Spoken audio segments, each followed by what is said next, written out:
सरकार ने हाल ही में एक बड़ा फैसला लिया है। फैसला है उत्तर प्रदेश के पक्षी अभयारण्य के बारे में और फैसला ये है कि उत्तर प्रदेश के गोंडा जिले में स्थित पार्वती अर्गा पक्षी अभयारण्य को इको सेंसिटिव जोन घोषित किया गया है।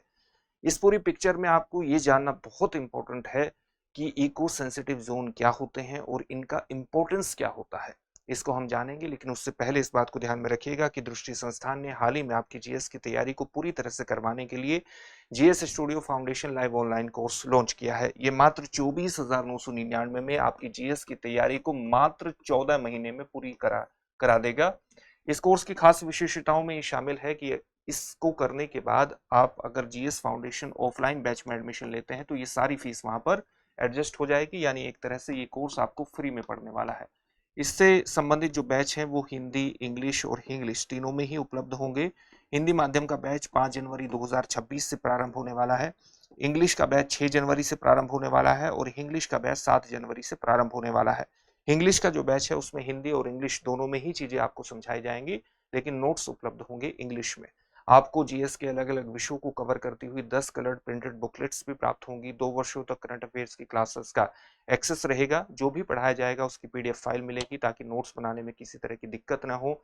लाइव चैट के दौरान कोई भी प्रश्न पूछिए, तुरंत उसका संशय निवारण होगा और साथ ही प्रीलिम्स और मेंस के 18 टेस्ट भी उपलब्ध होंगे ताकि आपका अपना मूल्यांकन भी होता रहे। कंप्लीट पैकेज है, तो डिस्क्रिप्शन में जाइए, लिंक पर क्लिक कीजिए और अपने एडमिशन को सुनिश्चित कर लीजिए।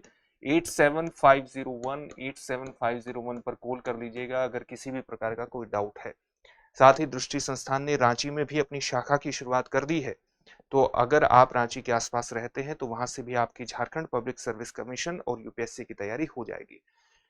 इको सेंसिटिव जोन को जानना आपके लिए बहुत इंपॉर्टेंट है। इको सेंसिटिव जोन यानी पारिस्थितिकी रूप से संवेदनशील क्षेत्र।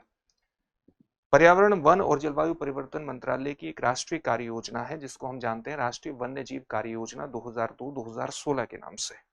इसके तहत पर्यावरण संरक्षण अधिनियम 1986 के अनुसार कोई भी राज्य सरकार प्रोटेक्टेड एरिया, चाहे वो राष्ट्रीय उद्यान के रूप में है चाहे वन्यजीव अभ्यारण्य के रूप में है, उसके बाहर के 10 किलोमीटर के हिस्से में पड़ने वाली किसी भी भूमि को इको सेंसिटिव जोन घोषित कर सकता है।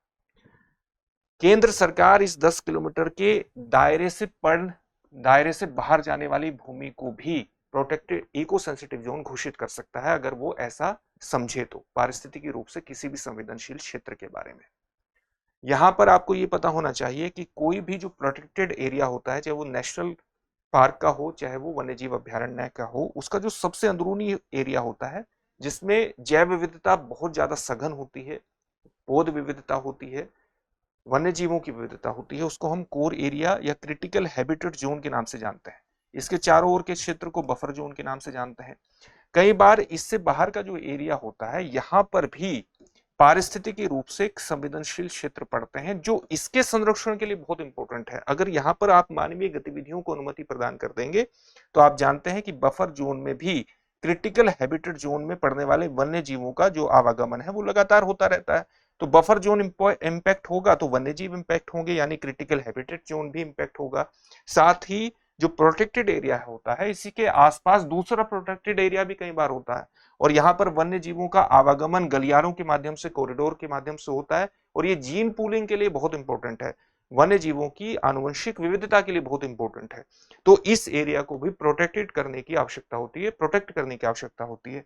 तो इसलिए सरकार को यह अनुमति प्रदान की जाती है कि यहां पर स्थित किसी भी प्राकृतिक संवेदनशील क्षेत्र को इको सेंसिटिव जोन बना करके वहां कई गतिविधियों की अनुमति नहीं दी जाती है ताकि इस एरिया को प्रोटेक्ट किया जा सके, जैव विविधता का संरक्षण किया जा सके और यहाँ पर इको टूरिज्म के माध्यम से आम जनता में, छात्रों में जागरूकता भी वन्यजीव संरक्षण के प्रति बढ़ाई जा सके।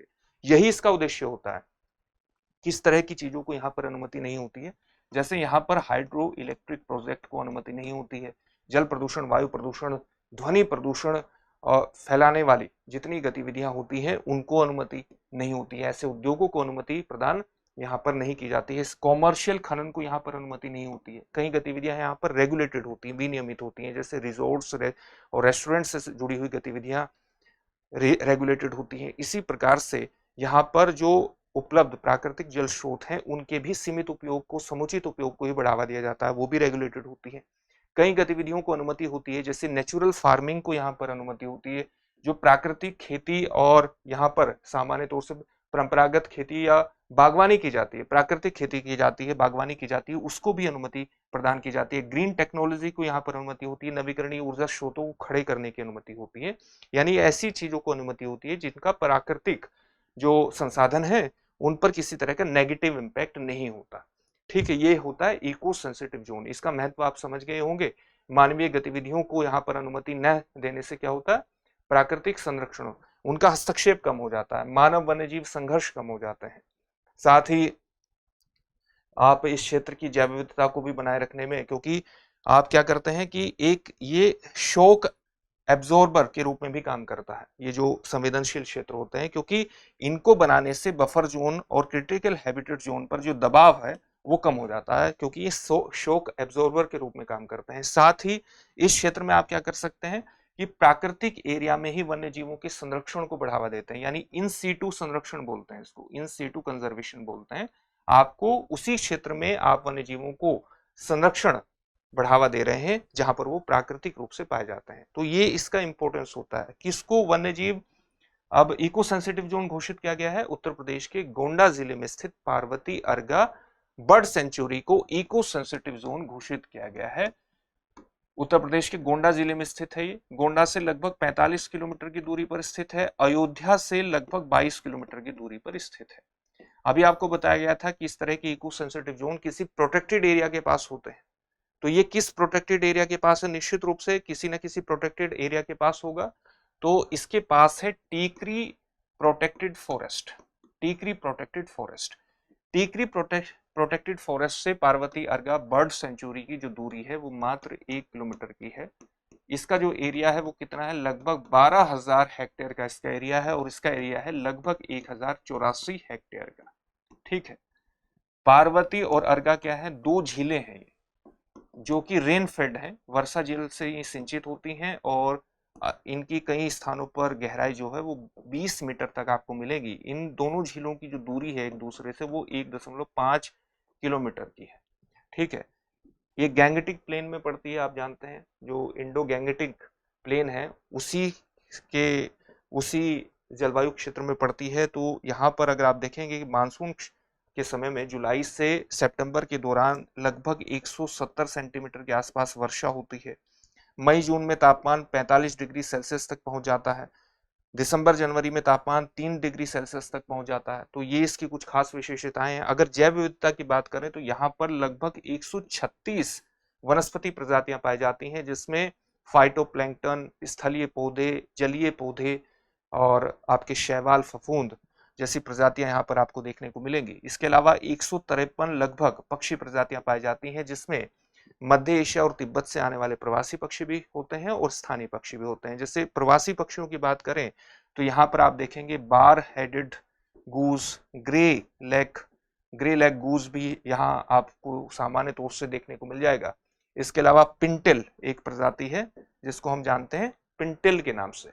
तो उस तरह की प्रजातियां आपको सामान्य तौर से यहाँ पर देखने को मिल जाएगी। कॉमन कूट एक प्रजाति है प्रवासी पक्षियों की। स्थानीय पक्षी प्रजातियां भी यहाँ पर कई तरह की पाई जाती हैं, जैसे लिटिल कॉर्मोरेंट एक प्रजाति है, इसी तरह से एशियन ओपन बिल करके एक प्रजाति है, डार्टर करके एक प्रजाति है। तो इस तरह की पक्षियों की प्रजाति यहाँ पाई जाती है। इस तरह की जैव विविधता से ये समृद्ध क्षेत्र है, और अब इसको इको सेंसिटिव जोन बना दिया गया है। तो इसका मतलब है कि इसको कई तरह के खतरों से संरक्षित करने का प्रयास किया गया है, और इस क्षेत्र को इको टूरिज्म के रूप में डेवलप किया जाएगा। छात्रों और आम जनता जागरूक भी होगी प्राकृतिक संसाधनों और पक्षी प्रजातियों के प्रति, आकर के सफलता की दिशा में आगे बढ़ जाइए। अब आपके लिए एक प्रश्न है, इको सेंसिटिव जोन की अवधारणा किस अधिनियम के अंतर्गत आती है? आपके सामने ऑप्शंस हैं, पर्यावरण संरक्षण अधिनियम 1986, वन संरक्षण अधिनियम 1980, जैव विविधता अधिनियम 2002 या वन्य जीव संरक्षण अधिनियम 1972।